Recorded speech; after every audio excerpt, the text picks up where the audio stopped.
Welcome back, guys. Thank you for joining me. Today, I'm going to get into some predicted lineups, and that's of all the teams. This is for round one. And as you can probably imagine, Joshy's ditched me again, but we've got some of his predictions as well. So we're just going to go through them.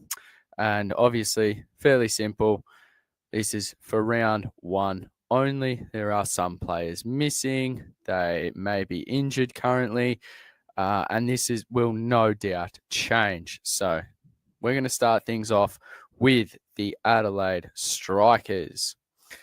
To start us off, we've got Matt Short opening the batting. It's going to be a combination of either Mac Harvey or Jason Sanger. Whoever doesn't open will come in fourth. Chris Lynn will be third. Alex Ross at 5. Jamie Overton, the all-rounder, at 6. Harry Nielsen, who I don't know why we continue to persist with him, at 7. As soon as Carey is available, Nielsen will be out and won't be keeping. We also have Luke Wood at 8. Henry Thornton, 9. Hassan Ali, 10. And Lloyd Pope at 11. Obviously, this can change. It will change. There'll be no doubt about that. It will depend on if they would like to play two spinners, if they think they've got the spin coverage with Matt Short as well as Lloyd Pope. This can change. Please remember that. We shall move on to Brisbane Heat. And we have, had a little bit of an argument, Joshy and I, regarding this one. Colin Munro will definitely open the batting. Now, I don't think Renshaw will be in the test team. Joshy has said that he potentially thinks that he will be. I've gone with McSweeney and Munro opening the batting. Joshy's gone with Munro and Jimmy Peirson. Therefore, that means in my prediction, I have Renshaw at 3. Joshy has McSweeney at 3. So I think it's going to be a combination of 1, Munro, McSweeney or Jimmy Peirson at 2, and then 3 will be Renshaw. And if he's in the test squad, it will be McSweeney at 3. Again, we had another disagreement, and that was I thought Lockie Hearn would be at 4. Joshy's gone with Hugh Webgen at 4. And then, surprisingly, we actually agreed.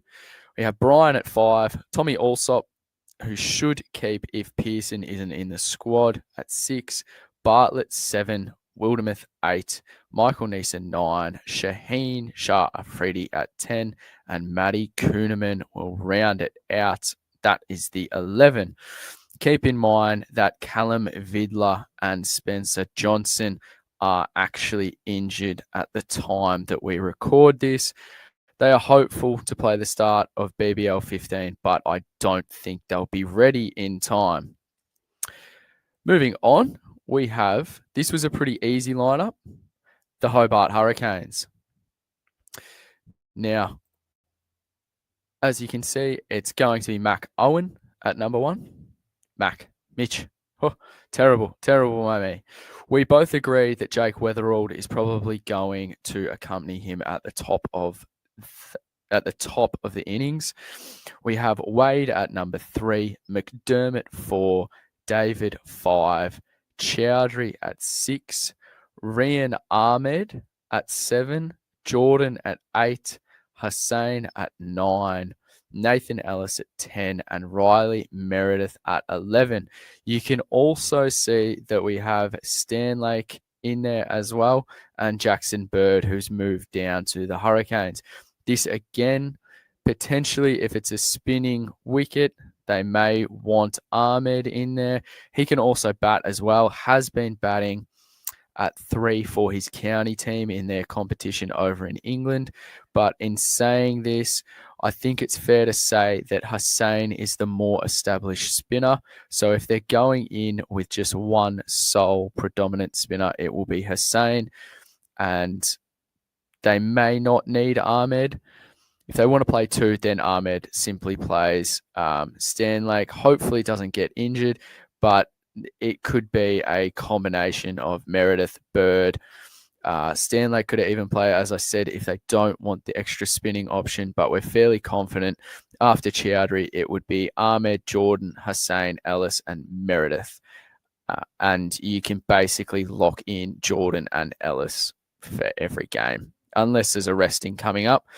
In saying this, that would probably mean that Chowdhury does not bowl as often as he has done in the past. And I think it would be fairly safe to say it eliminates Tim David's chances of bowling. We will move on now. We are just going to quick fire through these. The next team that we are going to be looking at is the Melbourne Stars.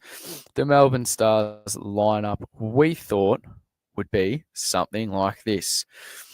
We have Clark, number 1, Rogers 2, Harper 3, Maxwell 4, Stoinis 5, Hilton Cartwright 6, Tommy Curran at 7, Mark Steckety 8, Sweppo 9, Harris Ralph 10, and one of Siddle or Hatcher rounding the team lineup out.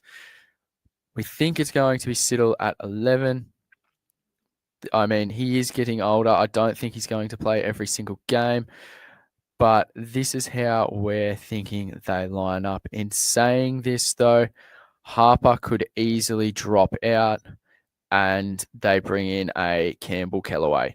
Simple as that, who has been in decent form. Obviously, there's a while away to go, but in saying this, if they don't go with Harper, who I think they would look to go with Rogers over Harper if it came down to it. Therefore, Kellaway would come in, and their bowling stocks is, well, I mean, more than enough there. More than enough.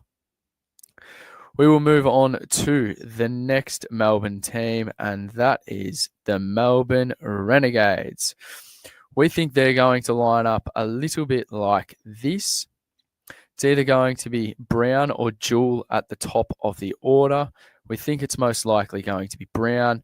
Rizwan, their number 1 pick, will take the gloves. We think that means Fraser McGurk will go to 3, Seifert at 4. It'll be one of Jewell or Ollie Peake at 5, Khan, the all-rounder, at 6, Sutherland 7, Rogers at 8, Ferg O'Neill at 9, Zampa at 10, and Jason Berendorf, coming from the Scorchers, will be the 11th man. Obviously, this can change. It could even just be Jewell and Rizwan open. It could be Brown and Rizwan, and then Jewell goes to that middle order, or they might not even pick him and just go with youth. Simple as that. Again, moving on.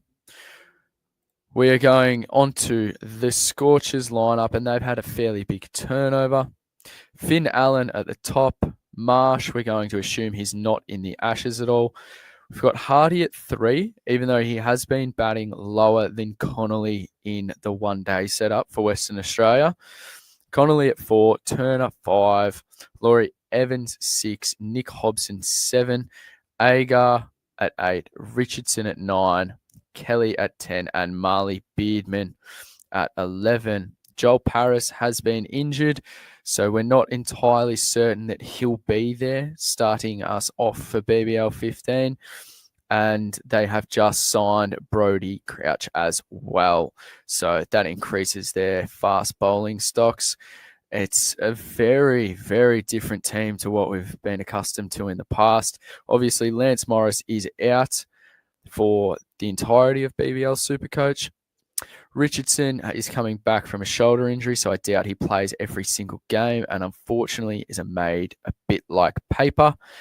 Marley Beardman should be right to go. Kelly should be right to go. And there's no Andrew Ty. He was not signed. They gave the last spot to Brodie Couch, who used to play for the Stars. And that's how we think they are going to be lining up. Moving on now to the Sixers. The Sixers lineup, we think, is going to look a little bit like this. Philippi and Baba to open, Edwards at 3, Moses at 4, Silk at 5. Depending if they want extra batting, they could potentially go with Shaw, or they want a spinning all-rounder. That could be Joel Davies. If they feel like they need an extra bowling option, Dwarshus, Abbott, Jafar Chowan to partner Toddy Murphy in the spin department. And then Richardson of the Kane variety, who moved to the Sixers, or Hayden Kerr if they feel like they need to strengthen their batting lineup. If they want to go with a spinning all-rounder, it's going to be Davies. If they want to go with a medium quick all-rounder, that's going to be Hayden Kerr, although they didn't seem that fond of him at the back end of last year's season.